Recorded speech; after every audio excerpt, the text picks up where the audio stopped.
Warahmatullahi wabarakatuh. Bismillahirrahmanirrahim. Alhamdulillahi rabbil alamin, wassalatu wassalamu ala sayyidina Muhammadin asyrafil anbiya'i wal mursalin wa ala alihi wa ashabihi wa tabi'in wa tabi'ihim bi ihsanin ila yaumiddin. Tuan-tuan dan puan-puan sekalian, mari sama-sama seperti biasa kita mulakan pengajian kita pada malam ini dengan memohon taufik, hidayah dan pimpinan daripada Allah Subhanahu wa taala. Mudah-mudahan Allah anugerahkan kita ilmu yang penuh dengan barakah, ilmu yang meletakkan kita tetap berjalan di atas jalannya yang lurus, ilmu yang membawa kita lebih hampir kepadanya, ilmu yang memberi perlindungan kepada kita sepanjang hidup di dunia ini, sampailah saatnya kita kembali kepadanya dalam keadaan kita redha lagi diridainya. Dengan doa yang demikian, Al-Fatihah. A'udzu billahi minasy syaithanir rajim. Bismillahirrahmanirrahim. Alhamdulillahi rabbil alamin. الرحمن الرحيم مالك يوم الدين إياك نعبد وإياك نستعين اهدنا الصراط المستقيم صراط الذين أنعمت عليهم غير المغضوب عليهم ولا الضالين.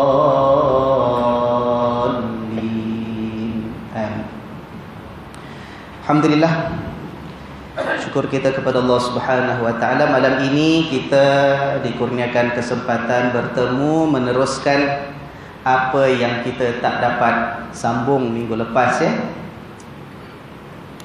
Ayat keberapa kemarin? Ya, ayat 43. Baik.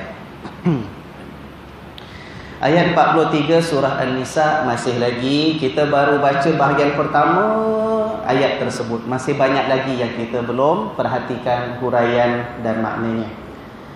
Di mana Allah Subhanahu wa taala berfirman, A'udzu billahi minasyaitonir rajim. Ya ayyuhalladzina amanu, wahai orang-orang yang beriman, la taqrabus shalah, janganlah kamu menghampiri salat, wa antum sukara, dalam keadaan kamu itu mabuk, hatta ta'lamu ma taqulun, sehinggalah kamu mengerti apa yang kamu sebutkan dalam salatmu itu. Itu dah kita huraikan sampai situ, kan?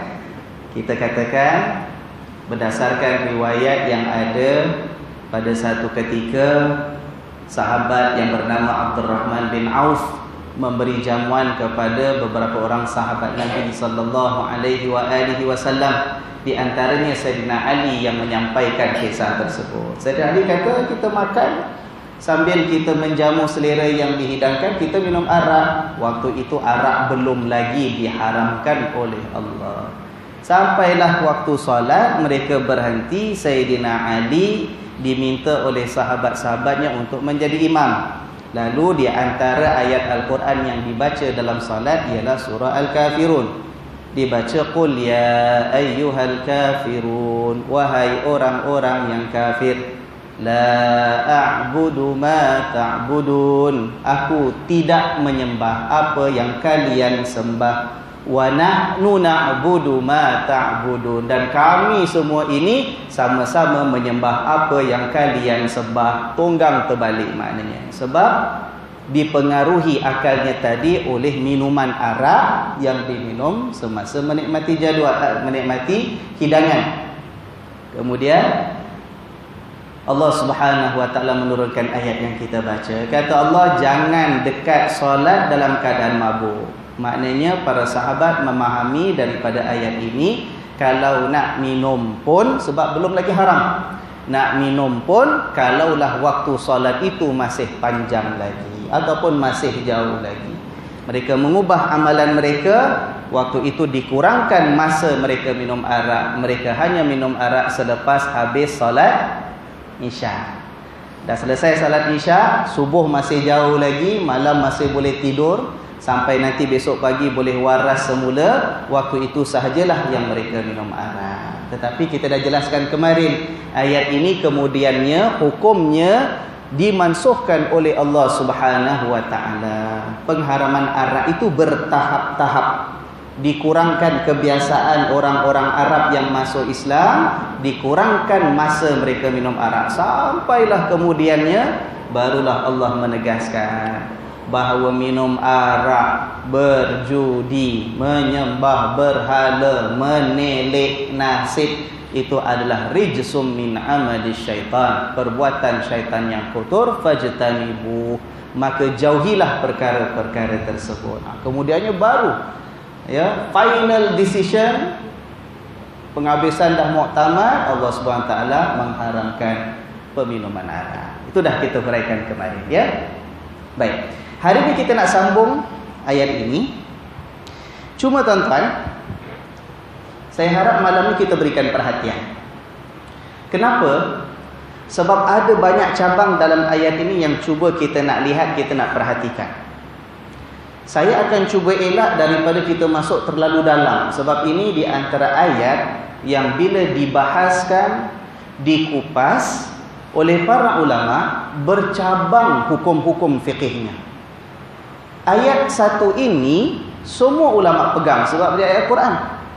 Tetapi daripada ayat yang satu ini, memahami perkataan-perkataan yang berbeza itu dengan pengertian dan pemahaman yang tidak sama, ulama berbeza pendapat dalam beberapa hukum.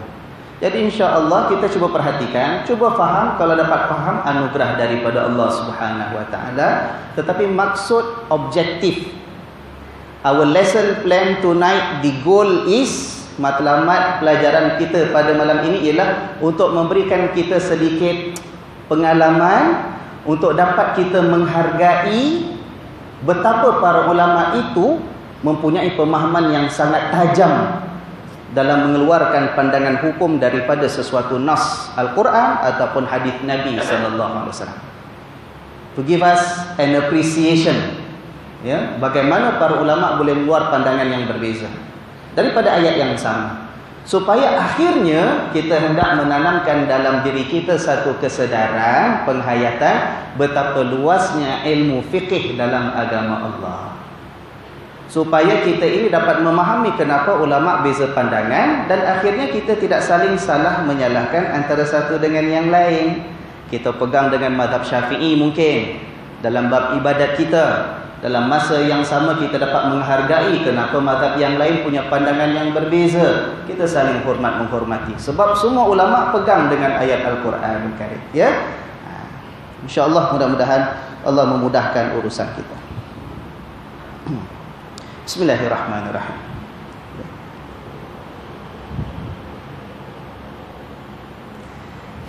Dalam ayat ini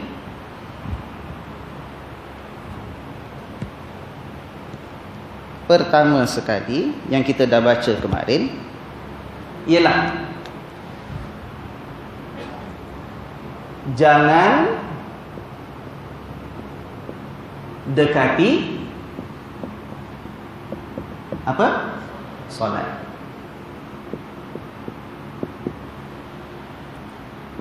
Pertama, dalam keadaan kamu mabuk. Okey. Okey. Sampailah hatta ta'lamu ma taqulun. Sampailah kalau dah mabuk, dah minum, nak salat, sampailah nanti sedar, mengerti apa yang dibaca, betul tak? Sampai kita sedar bacaan kita. Betul? Nah, kemudian kita sambung lagi, kata Allah Subhanahu wa taala, wala junuban illa abiri sabilin hatta taghtasilu. Terjemahan dia. Dan jangan pula kamu hampiri dalam keadaan kamu berjunub kecuali sekadar berlalu sahaja. Kedua, jangan dekati. Masih lagi perkataan salat kemarin. Nanti saya akan terangkan Bab perkataan solat ni ada dua makna. Kita kekalkan solat dulu. Yang pertama, tak boleh dekat dalam keadaan mabuk sampai sedar bacaan kita. Kedua, janganlah mendekati solat ini dalam keadaan junub. Okey?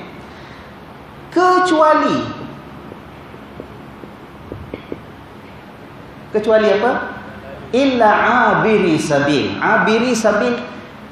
Abir ni maknanya seberang, lintas. Itu abir. Sabil, apa nak sabil agak-agak? Orang pergi haji biasa dengar sabil. Sabil maknanya jalan. Sabil maknanya jalan. Jadi kalau abiri sabil maknanya orang yang melintas lalu ataupun seberang jalan. Itu abiri sabil. Okey? Kecuali kalau abiri sabil, kecuali kamu lintas lalu ataupun seberang jalan. Sampai bila? Kalau ini mabuk, sampai kita mengerti bacaan kita. Kalau junub, sampai bila? Sampai mandi terlebih dahulu. Okey? Baik? Jadi ada dua ya. Saya buat line sini. Line ni kalau sama warna nanti tak jelas.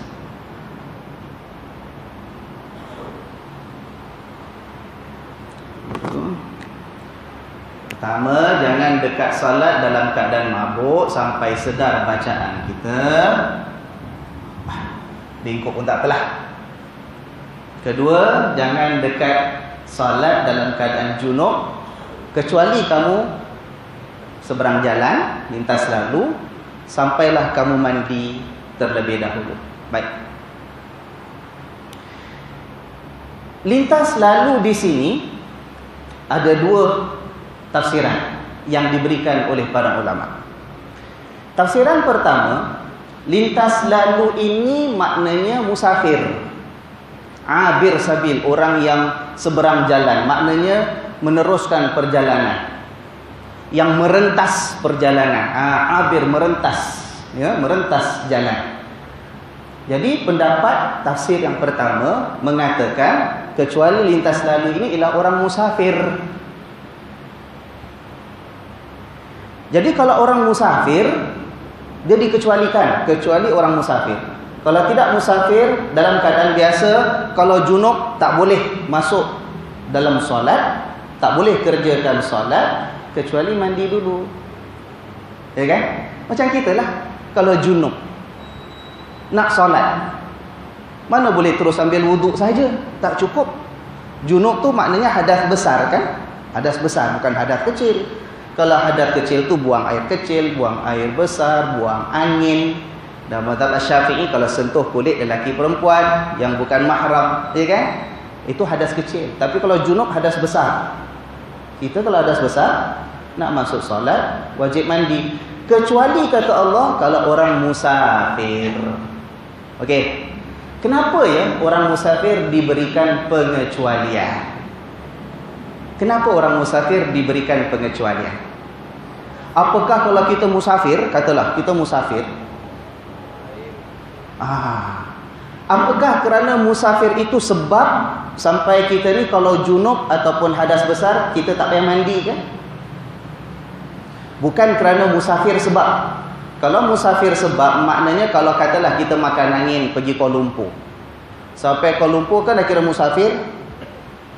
Duduk hotel ke duduk rumah saudara. Kemudian hadas besar. Mungkin kita tidur, mimpi menyebabkan kita basah. Bukan maknanya kerana kita musafir, wah tak payah mandi ustaz. Ayat ini maksudnya dihuraikan dalam sambungan yang berikutnya. Kata Allah Subhanahu wa taala. Ya. Kita tengok bahagian ini. Kata Allah, junub nak salat wajib mandi kecuali musafir. Kenapa musafir tak payah mandi? Allah huraikan. Kata Allah apa? Apa ayat tu? Wa in kuntum, ada tak? Wa in kuntum marda. Betul. Sekiranya kamu sakit. Lihat ya, yang ini sebagai lanjutan kepada yang bahagian nombor 2 ni. Yang ini dah habis, yang mabuk dah habis, ya. Baik. Sekiranya kamu sakit, au ala safarin, ataupun kamu itu musafir.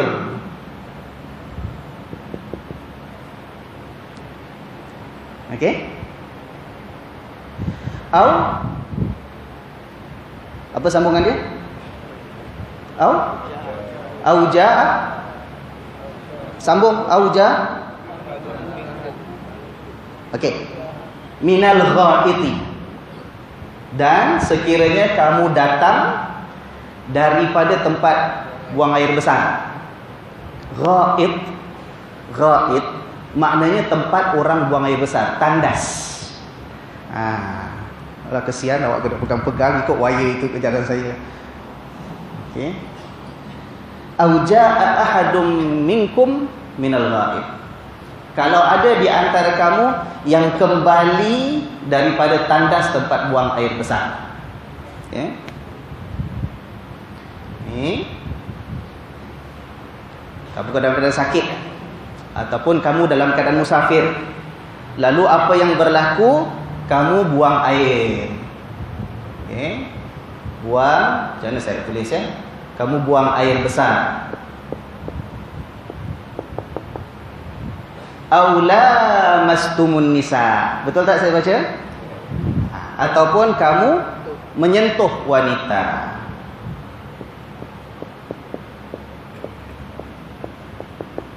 Saya minta maaf kalau kat belakang tak nampak sangat, tak jelas. Kata Allah, sekiranya kamu sakit atau kamu itu bermusafir, au ala safari, au jaa ahadum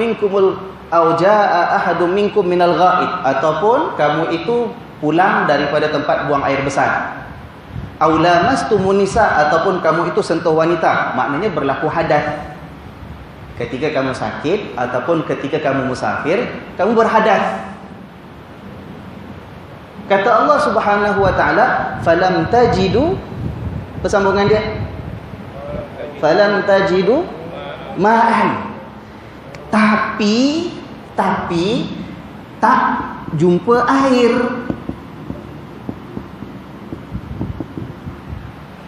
Cuba ikuti ya. Tak jumpa air. Kata Allah SWT, nak buat apa? Sekarang orang kalau ada hadas, kalau hadasnya hadas kecil, nak salat mesti ambil wudu. Perlu air tak? Perlu air. Ataupun kalau kamu hadas besar, nak wudu wajib mandi. Betul? Mandi perlukan air. Tapi Allah SWT mengatakan, sekiranya kamu sakit ataupun musafir, kamu buang air ataupun kamu sentuh wanita, tapi tak jumpa air, falam tajidu ma'an, jalan keluar dia nak buat macam mana? Fatayammamu sa'idan tayyiba, maka bertayamumlah. Dalam keadaan ini jalan keluarnya ialah tayammum. Jelas? Okey. Saya katakan yang di sini menghuraikan yang ada di sini. Bukan maknanya semua orang asal dia itu lintas lalu maknanya musafir sahaja. Kalau dia junub tak payah mandi. Tak. Kata Allah, kalau tak jumpa air. Nampak tak ada musafir kat sini? Jadi orang-orang ini, hukum asalnya, hukum asal, siapa sahaja junub, wajib mandi. Kata Allah, kecuali lintas lalu. Maksudnya kecuali orang musafir. Orang musafir kenapa Ustaz? Orang musafir macam orang sakit, datang hadas, tak dapat air. Kenapa orang musafir tak dapat air? kebiasaannya macam itu. Dulu orang musafir nak merentas padang pasir, nak pindah daripada satu bandar ke bandar yang lain, bukan ada kenderaan yang mewah selesa macam kita sekarang. Musafir naik unta ataupun jalan kaki, naik kuda, kan bawa bekalan air tak banyak.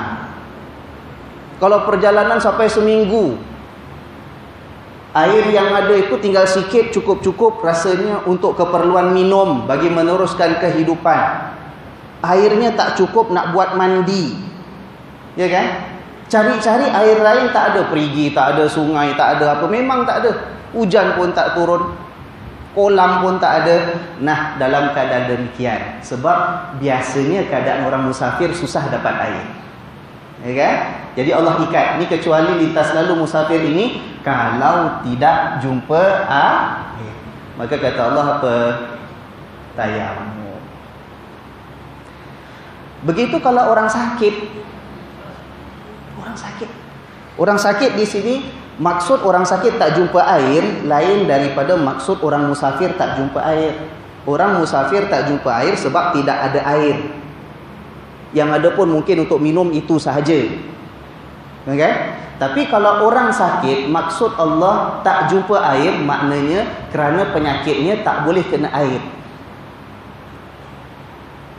Orang sakit yang tertentu tak boleh kena air. Air banyak pun, masuk hospital SGH ke, KTPH ke, apa lagi, CGH ke, TT Tan Tock Seng, TTSH ke, walaupun air banyak, tapi sebab sakit dia, macam orang tak boleh jumpa air, sebab dia tak boleh gunakan air. Betul tak? Kalau orang sakit tak boleh gunakan air pun begitu juga. Bila hadas, kata Allah tayamum. Nampak? Jelas? Ya? Tak boleh dekat solat. Maknanya masuk solat, mabuk tak boleh. Tunggu sampai dah sedar. Masuk solat tak boleh kalau junub, sampai mandi. Tapi kalau orang musafir, air tak ada, dengan musafir ganti dengan tayamum. Orang sakit, air ada pun tak boleh gunakan, ganti dengan tayamum. Senang? Senang kan? Apa tu? Hospital tak ada air? Ini hospital negeri mana? Oh, tayamum tak ada pasir. Nanti bab tayamum kita cerita kemudian detailnya. Okey.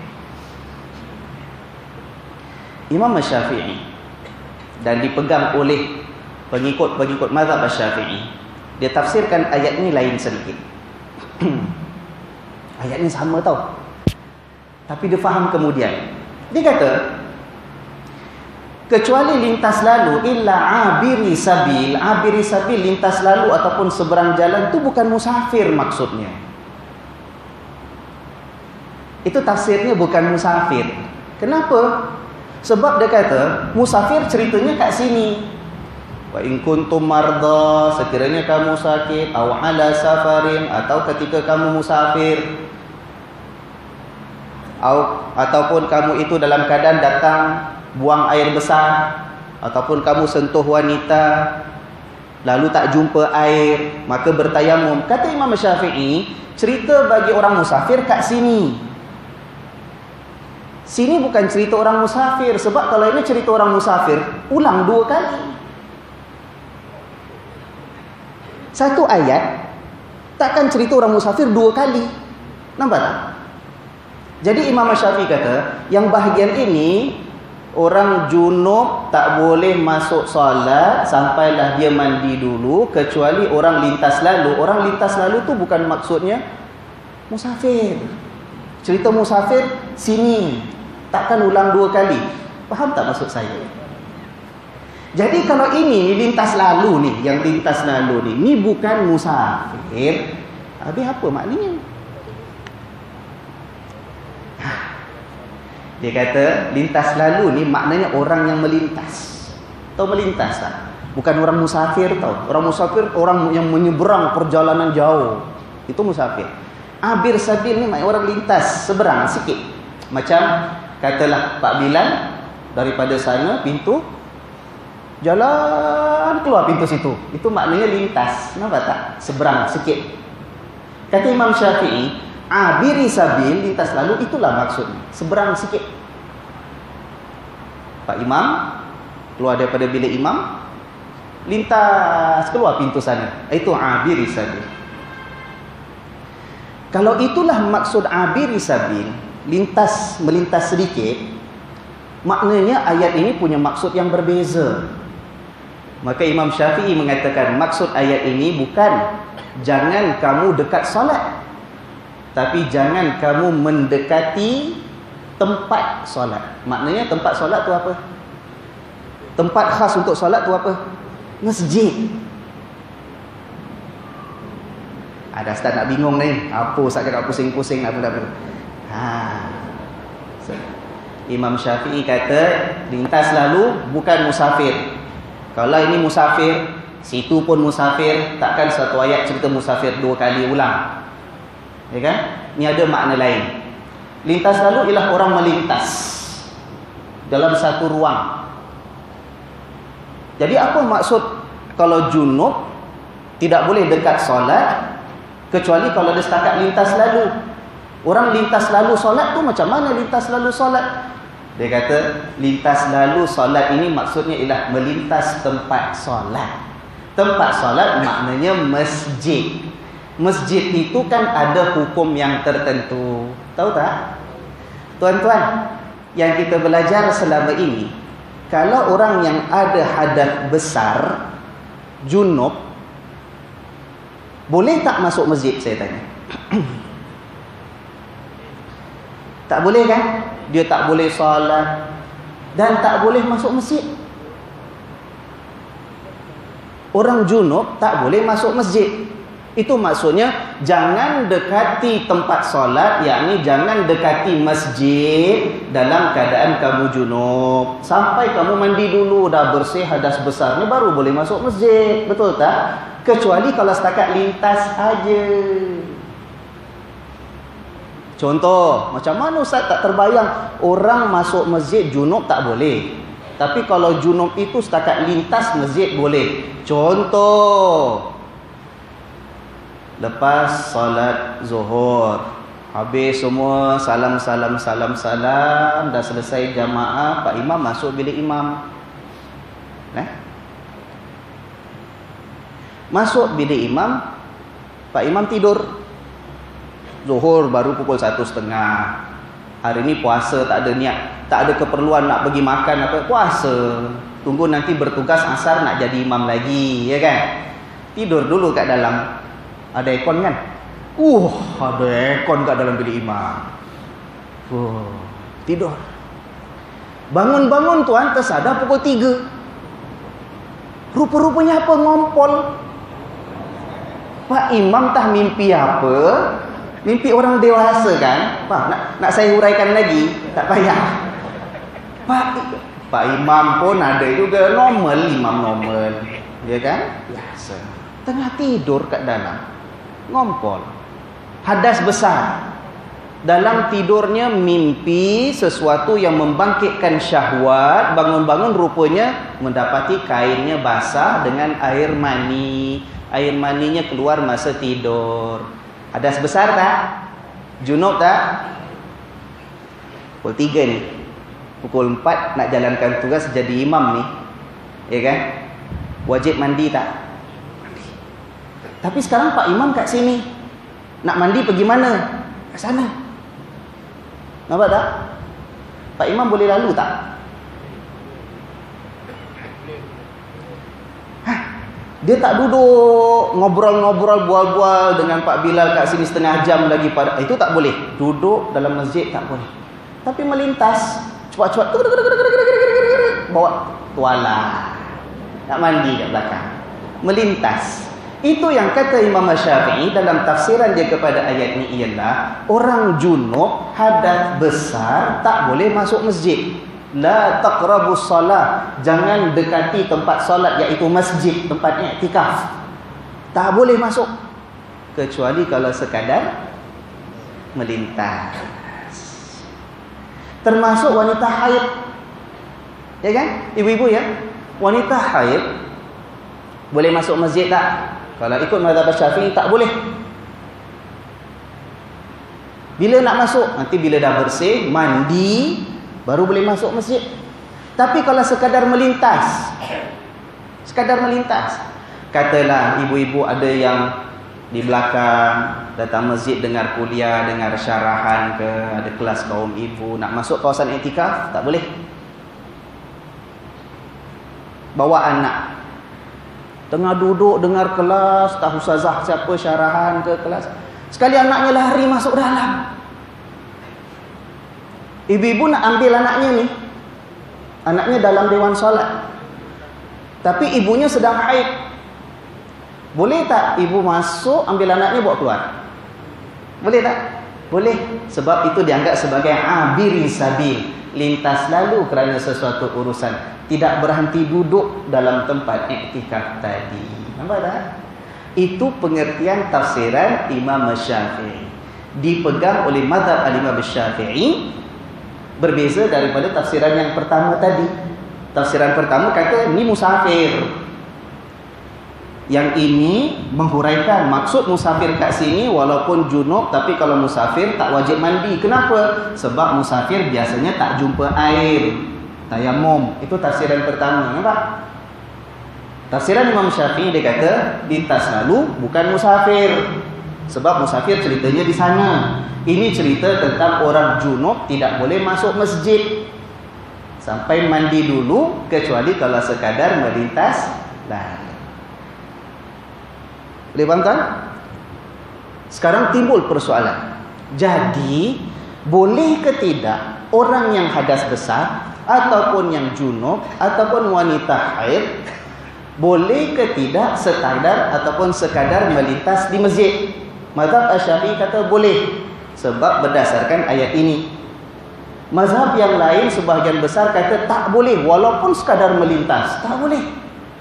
Tapi ustaznya ada ayat kata boleh. Tak, dia kata lintas lalu ni bukan cerita pasal masjid melintas. Ini cerita pasal musafir. Nampak tak?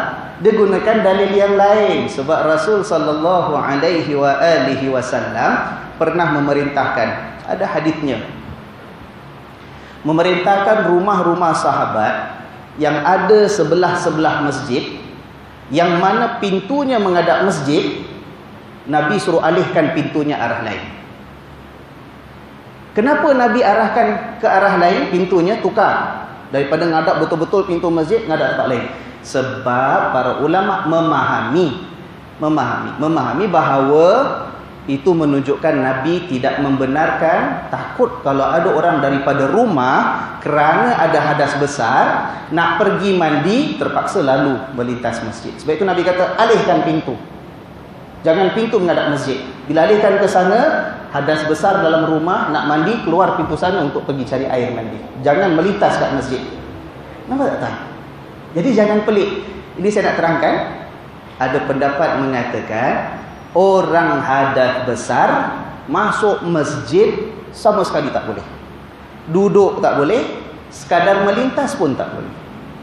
Dalam mazhab Asy-Syafi'i, orang junub ataupun hadas besar masuk duduk dalam masjid tak boleh, sekadar melintas dibenarkan berdasarkan ayat ini. Nampak tak tuan? Okey? Bingung? Jangan bingung-bingung.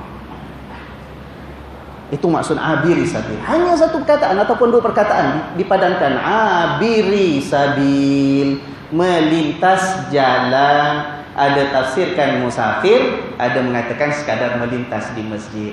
Kerana perbezaan itu, sampaikan perkataan solat pun ditafsirkan berbeza. Imam Syafi'i kata solat jangan dekat, jangan masuk tempat solat, iaitu masjid. Pendapat yang lain mengatakan jangan buat solat ketika kamu junub. Okey, jelas? Macam penat pula saya terangkan malam ni. Baru pukul 8.10 minit. Ada soalan? Apa dia? Sekarang orang junub. Belum junub. Astaghfirullahaladzim. Okey, terima kasih di atas soalannya. Orang sedang junub, belum mandi, belum bersihkan hadas besarnya. boleh tak dia makan dan dia minum? Siapa yang kata boleh? Orang junub belum mandi ni, siapa kata boleh makan boleh minum? Siapa yang kata tak boleh ustaz, nak makan nak minum mesti mandi dulu kasih bersih? Siapa kata tak boleh? Habis yang ramai-ramai ni tak angkat tangan boleh ke tak boleh macam mana?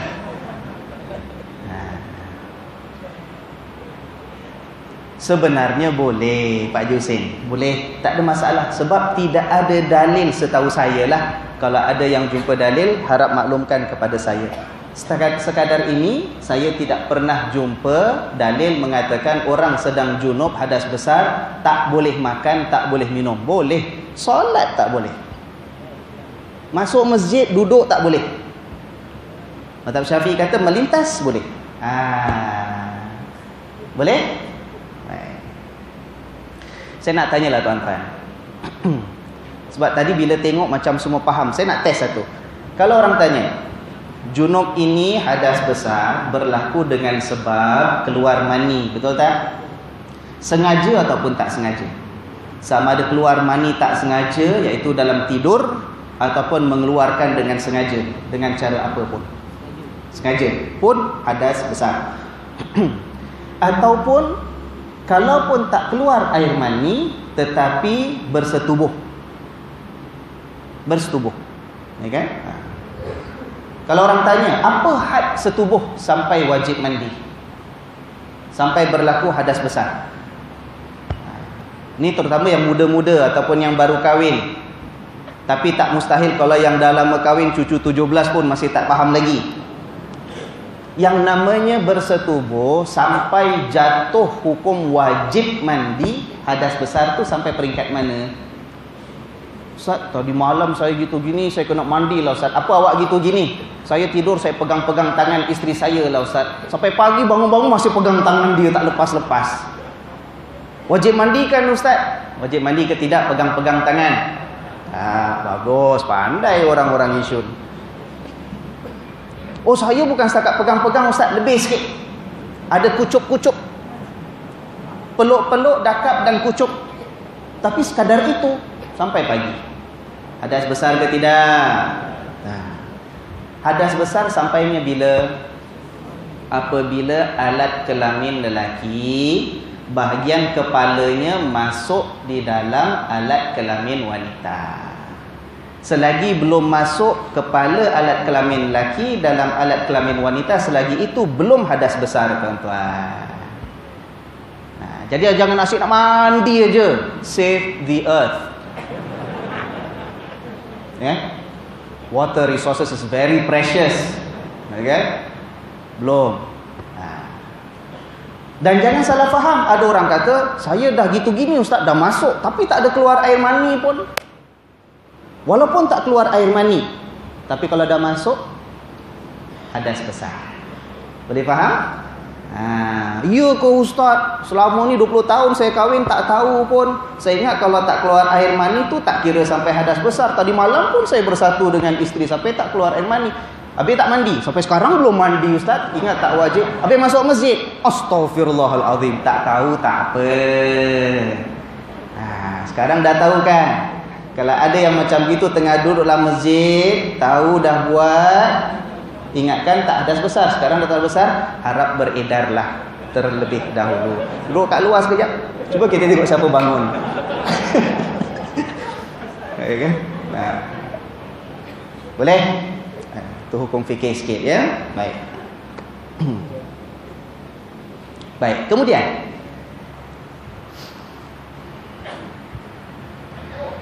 kita kata tadi dah selesai ya, antara dua tafsiran lintas lalu, musafir ataupun melintas dalam masjid.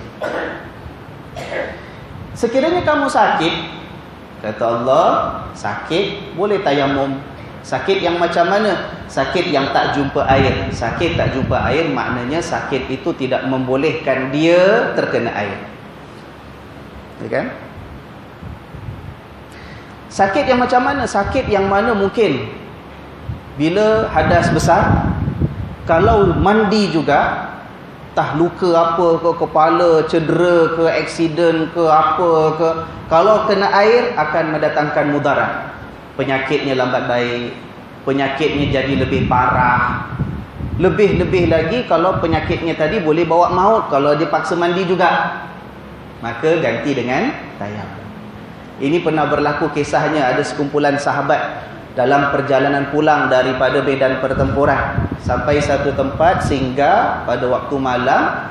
Bila bangun pagi nak solat subuh, ada seorang sahabat yang luka di kepala, tetapi hadas besar. Malam itu dia tidur keluar air mani, ya kan? Bila masuk waktu subuh, hukumnya kan wajib mandi, betul tak? Tanya dengan sahabat-sahabat yang ada pada waktu itu, tanya dia ni, tanya dia tu, tanya aku nak kena mandi ke tidak ni? Semua cakap mesti mandi, mesti mandi. Ini dalam keadaan masih dalam perjalanan, belum sampai Madinah, air sejuk. Tuan-tuan, kalau padang pasir negeri Arab, kalau malam tu sejuknya, ya Allah, kena kalau musim sejuk, sejuk betul. Nak masak, nak panaskan, nak sembahyang subuh, nak cari kayu api apa semua, macam mana? Tanya kawan-kawan, member-member kata mandi mesti sebab hadas besar. Dalam keadaan kesejukan, kepala sedang cedera akibat pertempuran dalam medan peperangan tadi, kerana nak tanya kawan, dia pun mandi. Subhanallah, sampai akhirnya kerana sebab mandinya itu cederanya makin parah, sampai akhirnya bawa maut, tuan. Mati. Sampai cerita itu kepada Rasul sallallahu alaihi wasallam. Nabi dapat tahu. Nabi kata apa? Nabi kata member-member dia, kawan-kawan dia telah membunuh dia itu. Sebenarnya cukup dengan sekadar bertayamum sahaja. Kenapa bila tak betul-betul pasti dengan jawapan, tanya kepada orang yang faham terlebih dahulu. Mungkin dalam pasukan tadi mungkin ada orang yang lebih faham, cuma dia 4-5 orang kawan-kawan yang rapat dengan dia pada waktu itu, semuanya nasihat untuk mandi, dia mandi sampai Nabi kata apa? Nabi kata tu kawan-kawan dia itu telah membunuh dia. Nabi tak terima, salah hukumnya. Jadi Islam satu agama yang mengambil kira keperluan nyawa kita, keselamatan kita. Sebab itu kalau ada orang yang tak boleh puasa datang bulan Ramadan, jangan pandai-pandai jadi mufti jawab. Kau setakat sakit gini, katil empuk, sakit pun boleh baring, pasal tak nak puasa, paksa dia puasa. Akhirnya dengan itu mudarat lebih besar kepada dia. Islam tak benarkan, ya kan? Orang sakit yang sakitnya tidak membolehkan dia menggunakan air. Begitu juga kalau dia itu sedang hadas kecil, nak ambil wuduk, katalah sebagai contoh, kemarin main bola jadi goalkeeper, nak selamatkan penalti, terbang, tangannya langgar palang gol, patah, sikunya patah, tulangnya patah. Bawa pergi hospital, buat apa? Simen, ya kan? Bungkus, tak boleh buka.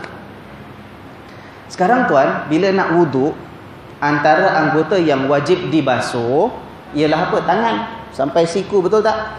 Habis dah bungkus daripada sini. Kalau berdasarkan ayat ini, tapi ada perbezaan pandangan. Tuan-tuan lihat ya, ayatnya kata kalau sakit tak boleh kena air, tayamum.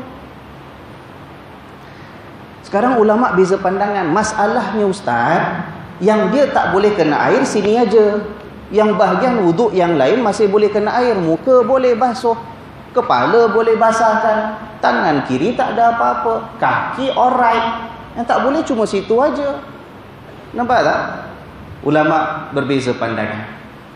Ada ulama golongan yang pertama mengatakan berdasarkan ayat ini, straightforward katanya, ya kan? Straightforward, kata Allah sakit tak boleh gunakan air, tayamum, tayamum aja. Pendapat kedua mengatakan wuduk saja, sebab dia gunakan dalil-dalil yang lain. Ambil wuduk saja, sampai nak basuh situ sapu je air tangan yang basah atas, dah, ya kan? Tapi ada pendapat Dan terutama dalam mazhab Syafi'i. Dalam bab ini mazhab Syafi'i keras. Ya, mazhab Syafi'i keras. Dia kata, dan ini yang kita pegang.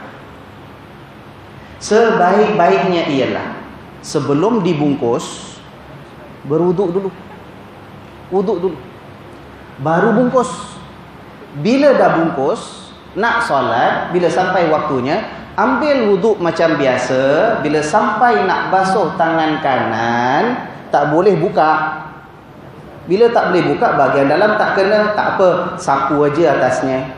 Tangan basahkan, jangan masukkan bawah paip. Ini ada simen macam mana? Tapak tangan basahkan sikit, sapu.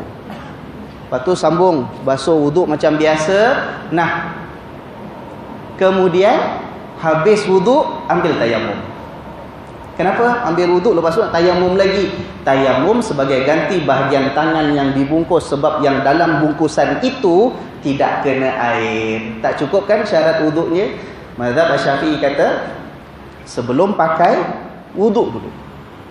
Bila dah ada, alhamdulillah, bila nak salat, ambil wuduk macam biasa. Sampai bahagian itu, sapu atasnya dengan tangan basah. Habis wuduk semua, tayamum sekali. Tayamum tu untuk apa? Untuk gantikan bahagian yang tak kena air. Lepas tu solat, solatnya sempurna, sah, tak payah nak ulang-ulang semula. Tapi lah Ustaz, daripada saya kena bawa hospital datang dengan ambulans semua bawa saya masuk kat dalam A&E, kemudian masuk kat operation theater, entah nurse Filipin ke nurse Singapore ke mana, dah pegang-pegang, dah sarungkan, mana saya boleh, excuse me, I want to go take wuduk first. Tak boleh. Macam mana nak ambil wuduk? Tak ada kesempatan berwuduk dulu sebelum kita ini dibungkus dengan simen. Maka dalam keadaan demikian, mazhab Syafi'i, saya katakan mazhab Syafi'i keras dalam bab ni. Mazhab Syafi'i mengatakan, okey, tak ada wuduk, tak apa, tidak dalam keadaan suci, kita dah bungkus, bila sampai waktu solat, kita ambil wuduk macam biasa. Sampai bab itu, kita sapu. Habis semua, tayamum lagi. Tayamum sebagai ganti ni tak kena air. Kita pun solat, kita tidak berdosa. Tapi nanti lepas baik, bila dah buka bahagian ini, qada solatnya. Kenapa qada solatnya? Pasal kemarin bila pakai ini tidak dalam keadaan berwuduk. Mana dalilnya Ustaz? Susahnya mazhab Syafi'i macam gitu. Sebab mazhab Syafi'i mengambil kira daripada qiyas kepada orang yang pakai sarung kaki. Ini namanya membasuh atas khuf. Dalam Islam tuan, ni kalau ada yang tak tahu ya, kita ini bila ambil wuduk, ada masanya kita ini boleh tak payah buka kasut. Ambil wuduk macam biasa, dah penghabisan nak cuci kaki, tak payah buka. Sapu je, tangan basah, sapu atas dia dah. Tak payah nak atas bawah, cuci, siram, tak payah. Itu namanya berwuduk dengan sapu atas khuf. Khuf tu maknanya kasut. Cara nak buat macam mana? Kalau kita tidak musafir, boleh pakai 24 jam, tak payah buka kasut, ambil wuduk setakat sapu atasnya. Itu kalau kita lihat, syaratnya ialah sebelum pakai kasut, mesti ada wuduk.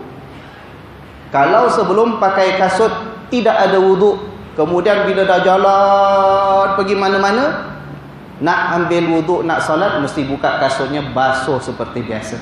Pasal syarat pakai kasut tadi tidak berwuduk. Tapi kalau dah berwuduk, katalah kasutnya tu ada syarat-syaratnya lah, jadi panjang cerita. Ada kasut yang menepati syaratnya. Sebelum kita keluar rumah, sebelum pakai kasut, kita pastikan kita berwuduk. Bila dah berwuduk, jalan-jalan, pergi shopping ke mana ke, sampai tempat shopping kat Orchard Road, nak cari Masjid Al-Falah, jauh ke, tak faham kat mana. Katalah kita nak solat mungkin kat bahagian tangga shopping center, nak pergi toilet, nak ambil wuduk, nak cuci kaki, macam mana tuan? Ada orang angkat kaki letak atas sink, orang lain pun tengok, ini turis China ke? Ya kan? Kita rasa tak selesa, nak ambil wuduk, angkat kaki, susah. Apa yang kita boleh buat ialah, kita ambil wuduk macam biasa, sampai dah habis semua nak basuh kaki, tak payah buka kasut. Tangan kita basahkan, tapak tangan, kita sapu aja atas kasut gitu sekali dah. Kanan, kaki kiri, sapu. Itu namanya ambil wuduk atas khuf. Tapi syaratnya masa keluar rumah nak pakai kasut, mesti apa? Mesti ada wuduk. Kalau tak ada wuduk, tak boleh. Kerana itulah mazhab Syafi'i kata dalam bab orang sakit yang simin pun mesti ada wuduk supaya tak payah qadakan salat kita.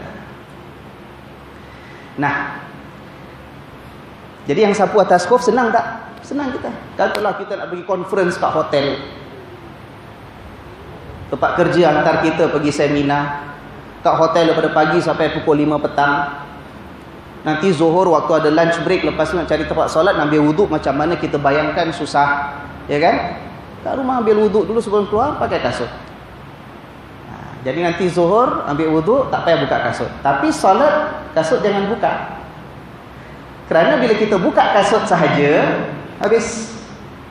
Ini kan nak meringankan sebab kita ni susah nak buka, leceh nak buka kasut. Faham tak? Solatlah pakai kasut. Boleh ke Ustaz salat pakai kasut? Saya tanya, boleh ke tidak salat pakai kasut? Boleh. Asalkan kita tengok tak ada nampak najis bawahnya sudah. Tapi Ustaz, saya jalan pijak mana-mana mesti ada bekas najis itu. Itu yang kita bayangkan. Tapi kalau kita tengok tapak kaki tak ada apa-apa, tak ada apa-apa. Gosok-gosok lebih kurang, tengok bersih dah. Salat pakai kasut. Salat pakai kasut dibenarkan. Yang tak boleh dalam masjid nak pakai kasut, ngada-ngada namanya. Dan ini keringanan bagi orang yang masuk camp AMI sebagai contoh, ya kan?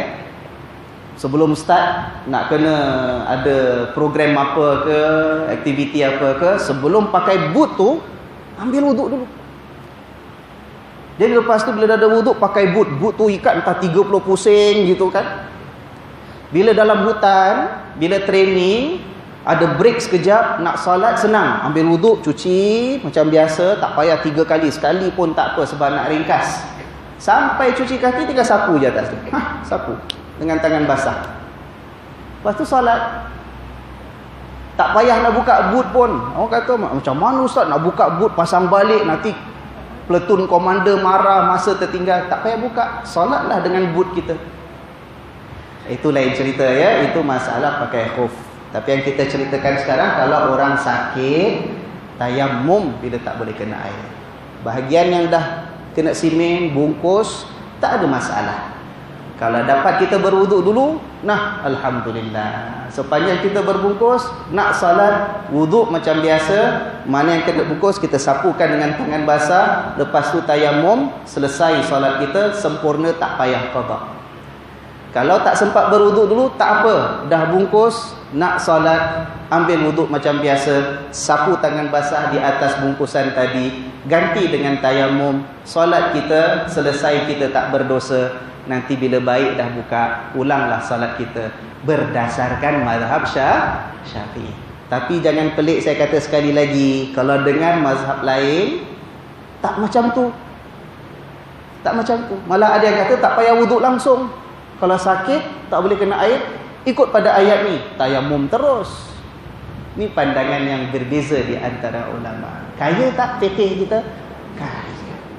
Nak gaduh tak tuan antara kita? Jangan. Habis kalau tengok sahabat saya pakai wuduknya lain macam saya, hormati dia. Sebab dia belajar daripada gurunya macam itu. Yang penting kita salat. Yang penting kita salat. Dan salat itu ialah pengabdian kita kepada Allah Subhanahu wa ta'ala.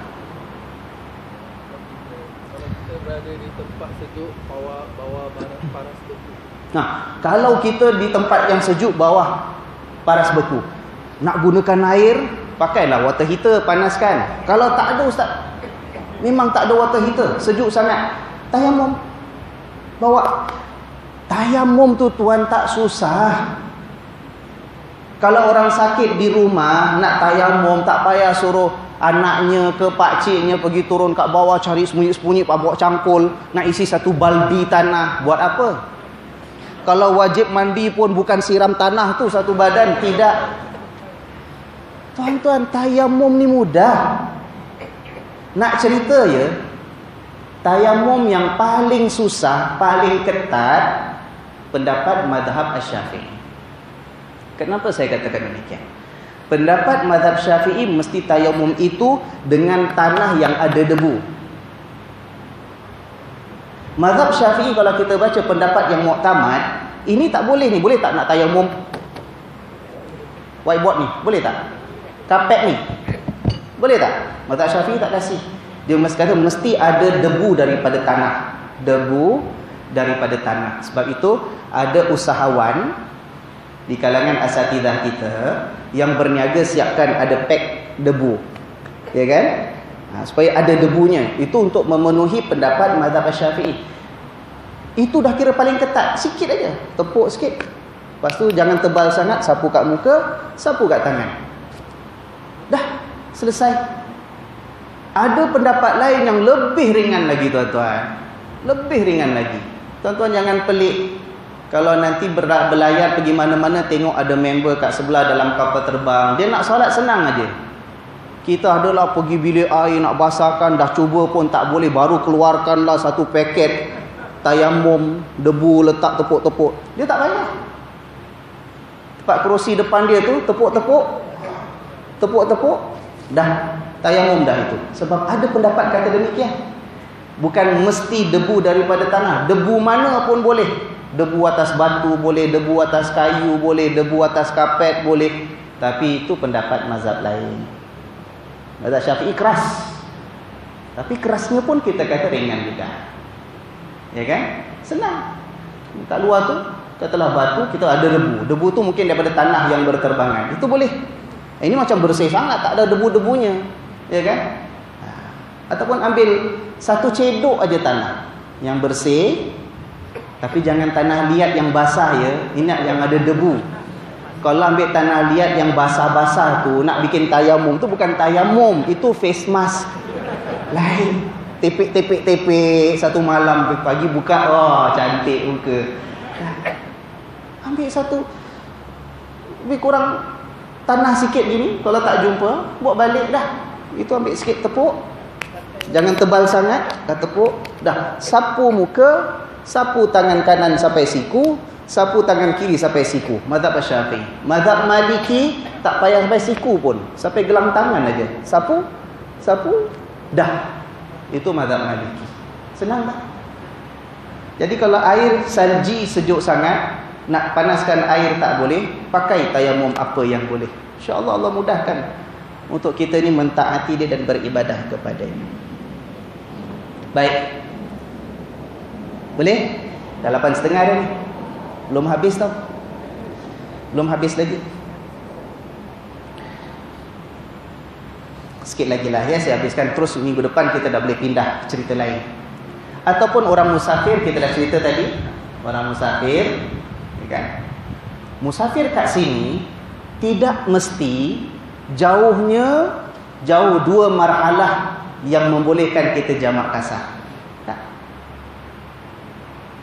Mazhab Syafi'i, ingat dia, mazhab Syafi'i, kalau kita nak jamak salat kita, nak kasar salat kita, jaraknya mesti minimum 80 km lebih.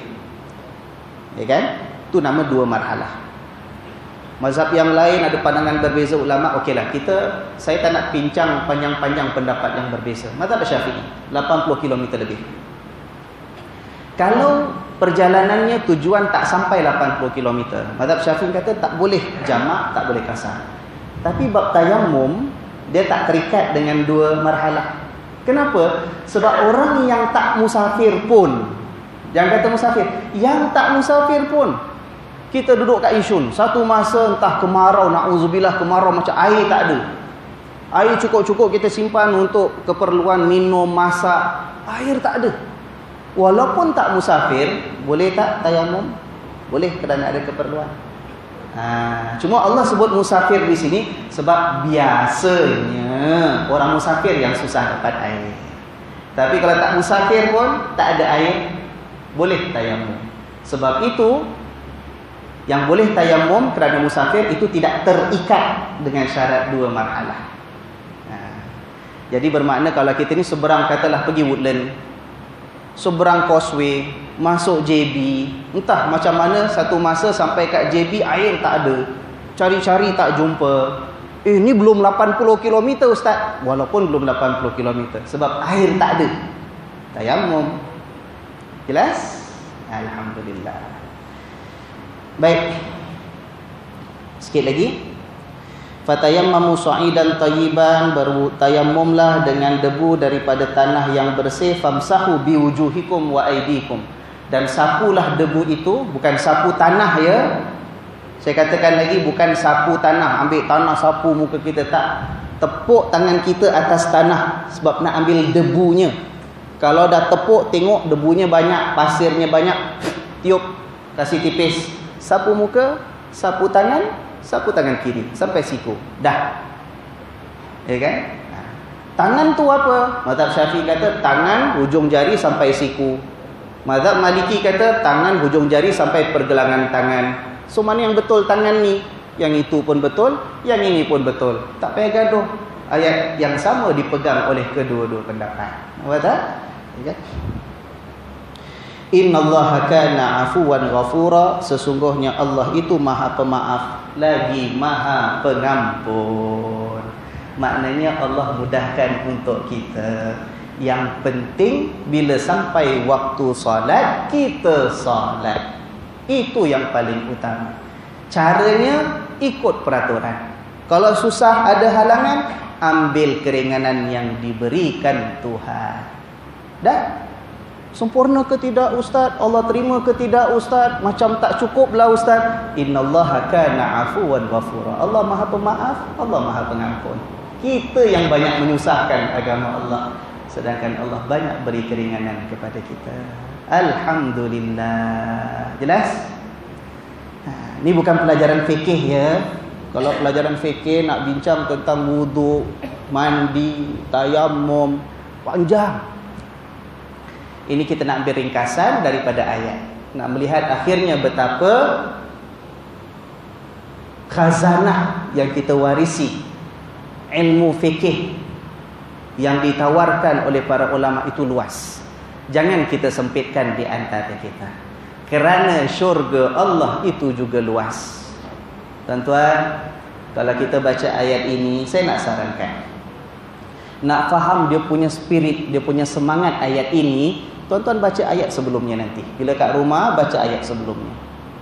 Kita akan dapati betapa yang diceritakan oleh Allah, yang Allah nak tegaskan ialah betapa Allah itu penyayang, betapa Allah itu pemurah, betapa Allah itu hendak kita dapat kelebihan pahala hasil daripada perbuatan ibadat kita.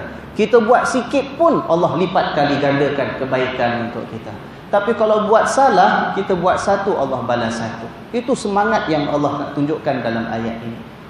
Sebab itu kita jangan terikut-ikut dengan kecenderungan sebahagian orang yang nak menyusah-nyusahkan agama. Jangan ikut kecenderungan sebahagian orang. Bila dalam agama kita dah belajar satu pandangan, kita anggap yang lain semua salah. Jangan. Sebab Allah menerima ibadat kita itu berdasarkan kemampuan kita dan juga apa yang kita pelajari. Ya kan?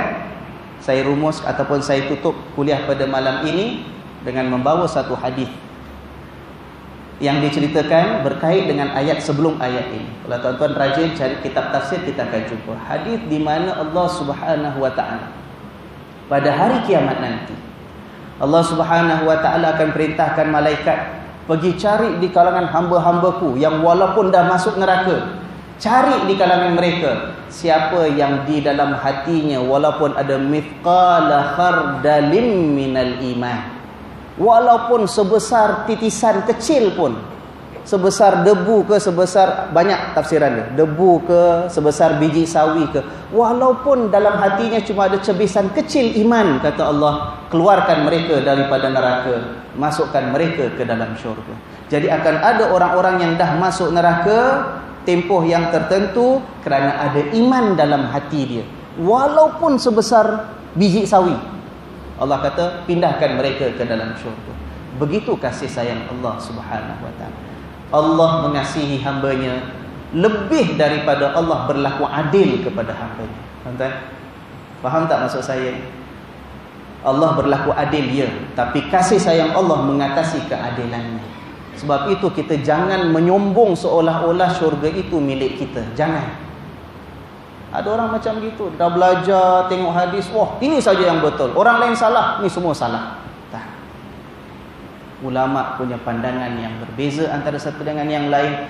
Itulah kelapangan agama Allah. Itulah kekayaan ilmu yang Allah berikan kepada para ulama yang kita manfaatkan. InsyaAllah Allah berikan kebahagiaan kepada kita. Mesti nak tanya satu. Okeylah Pak Haji Hussein, kasih chance satu. Ada masuk bab ini apa dia?